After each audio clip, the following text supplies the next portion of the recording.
Assalamualaikum warahmatullahi wabarakatuh dan salam sejahtera. Saya Muhammad Najmi bin Norman dengan nombor kad metrik 286020 akan membentangkan mengenai pengenalan berkaitan perkembangan pandemik COVID-19 di negara Malaysia. Pada akhir bulan Disember pada tahun 2019 yang lalu, seluruh dunia telah digemparkan dengan kes penularan wabak COVID-19 yang telah merabut jutaan nyawa di seluruh dunia. COVID-19 atau coronavirus merupakan kes radang paru-paru yang secara asalnya tidak diketahui telah ditemui di Wuhan, China. Menurut Persatuan Kesihatan Sedunia juga turut memberikan kenyataan bahawa virus ini juga merupakan antara kumpulan virus yang luas sehingga boleh menyebabkan segala penyakit sesama biasa berubah kepada penyakit lebih serius. Penularan wabak ini bermula apabila terlebih daripada 118,000 kes telah dilaporkan di 114 buah negara dengan menunjukkan anggaran kematian dengan jumlah 4,291 kematian.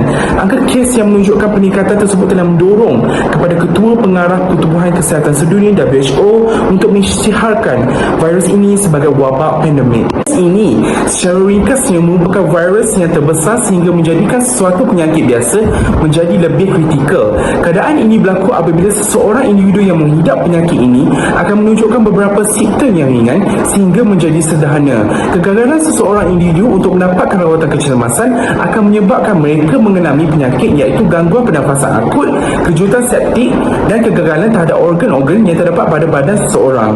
Terdapat banyak tindakan dan usaha yang telah dijalankan oleh pelbagai pihak dalam membendung penularan wabak pandemik COVID-19 ini. Penciptaan ubat-ubatan seperti vaksin telah dicipta bagi diberikan kepada masyarakat di seluruh dunia. Terdapat berbagai jenis vaksin yang telah dikeluarkan oleh masyarakat dunia untuk mengekang penularan wabak COVID-19 ini. Vaksin ini telah terbukti dalam membantu sebagai langkah pencegahan untuk menyekat daripada virus memasuki ke dalam tubuh badan manusia. Assalamualaikum warahmatullahi wabarakatuh dan selamat sejahtera. Nama saya Nur Nadir Habibti Idrus daripada kad metrik 285547 akan menerangkan bahagian latar belakang mengenai perkembangan COVID-19 di negara Malaysia. SARS-CoV atau dikenali sebagai COVID-19 merupakan wabak penyakit yang boleh memberi kesan lebih serius kepada pesakit COVID-19 jika mereka mempunyai sejarah penyakit kronik seperti asma, darah tinggi dan sebagainya. Penemuan awal telah mendapati bahawa pasar makanan laut di Wuhan, China yang menjual makanan eksotik seperti marmut, ular, kelawar dan sebagainya telah dikenal pasti sebagai pembawa virus atau bakteria hasil daripada sampel penyelidikan yang telah ditemui. Oleh itu, pihak kerajaan China telah mengarahkan pasar tersebut ditutup bermula 1 Januari 2020. Jangkitan coronavirus di Malaysia dikesan bermula daripada seorang lelaki warga negara Malaysia telah menghadiri satu mesyuarat delegasi antarabangsa bersama dengan negara China di Singapura. Lelaki tersebut telah mengalami simptom demam dan batuk apabila pulang ke Malaysia. Setelah menjalani ujian saringan, lelaki tersebut telah disahkan positif COVID-19 bersama dengan 8 orang kontak rapatnya yang berada di Johor. Secara keseluruhannya, wabak COVID-19 masih berleluasa di Malaysia. Namun, terdapat perancangan dan aktiviti kawalan dan pencegahan oleh pihak Kementerian Kesihatan Malaysia dan juga pihak kerajaan bagi mencegah penyebaran secara meluas dalam kalangan masyarakat tempatan. Ada faktor penularan COVID-19 di Malaysia adalah sikap kurangnya kesedaran dan tindakan dalam kalangan masyarakat adalah salah satu faktor utama dalam penularan COVID-19.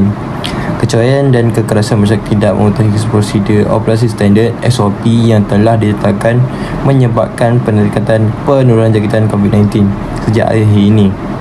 Jika masyarakat patuh dan sentiasa mengamalkan penjagaan diri, graf jangkitan COVID-19 di Malaysia yang telah menunjukkan penurunan akan dapat dilandaikan. Keingkaran masyarakat ini menyumbang kepada peningkatan jangkitan COVID-19 dan memberi kesan buruk kepada negara. Selain itu, sikap masyarakat yang menolak pengambilan vaksin anti-vaksin juga adalah sebab penularan COVID-19 berlaku di Malaysia. Segelintir masyarakat yang anti-vaksin tidak percayai terhadap usaha kerajaan dalam memberi suntikan vaksin kepada semua rakyat. Hal ini kerana mereka takut akan kesan yang buruk terjadi ke atas mereka. Pengaruh negatif dari golongan anti-vaksin ini begitu membimbangkan kerana dapat mempengaruhi masyarakat mengenai pengambilan suntikan vaksin. Hal ini perlu ditangani dengan segera agar penularan COVID-19 dapat dibendung dan juga dapat memutuskan rantaian COVID-19. Dari segi politik pula, berlaku kerana politik yang memberi cabaran kepada sistem politik negara, di mana berlaku pergolakan tapuk pemerintahan apabila tumbangnya Pakatan Harapan. Isu ini berlaku di mana banyak dari kalangan ahli yang menukar parti dan menyebabkan ketidakpercayaan terhadap parti tersebut. Akhirnya berlaku perbalahan dalam kepimpinan. Hal ini dapat dilihat ketika pilihan raya negeri di Sabah, berlakunya peningkatan kes COVID-19 di Malaysia secara mendadak dan mengubah cara hidup masyarakat. Hal ini memberi kesan buruk terhadap kesihatan negara kerana graf kejangkitan COVID-19 di Malaysia yang telah menunjukkan peningkatan akibat daripada konflik politik yang berlaku semasa gelombang COVID-19. Assalamualaikum dan salam sejahtera. Saya Atira Amran akan meneruskan bahagian fakta saya, iaitu langkah kerajaan dan masyarakat dalam menangani pandemik COVID-19. Sejak musim pandemik COVID-19 yang telah melanda negara kita pada tahun 2019 sehingga sekarang, telah memberi pelbagai impak dan perubahan dalam negara kita melalui pelbagai aspek, iaitu politik, ekonomi dan sosial.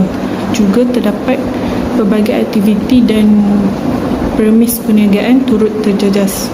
Oleh itu, antara langkah yang diambil oleh pihak kerajaan dalam menangani wabak ini adalah yang pertama, menetapkan perintah kawalan pergerakan di seluruh negara dan mengarahkan merentas negeri.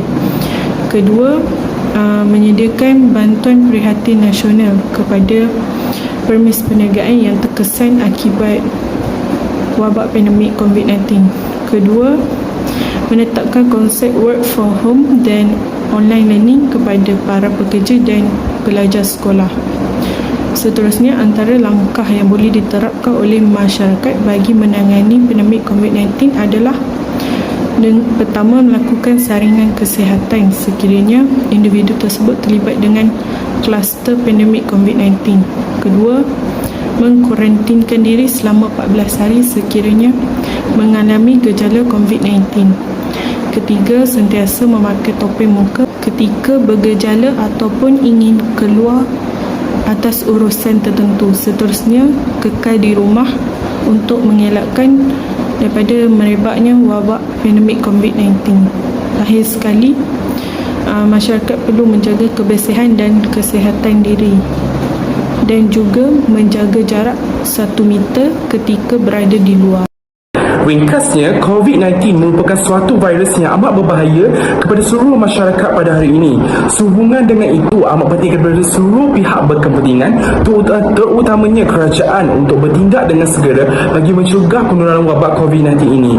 Namun, wajar untuk diingatkan juga bahawa masyarakat dalam sebuah negara juga harus memainkan peranan yang penting dalam menjaga dan mengikut prosedur operasi standard, iaitu SOP, bagi mengelakkan jangkitan harian yang semakin meningkat.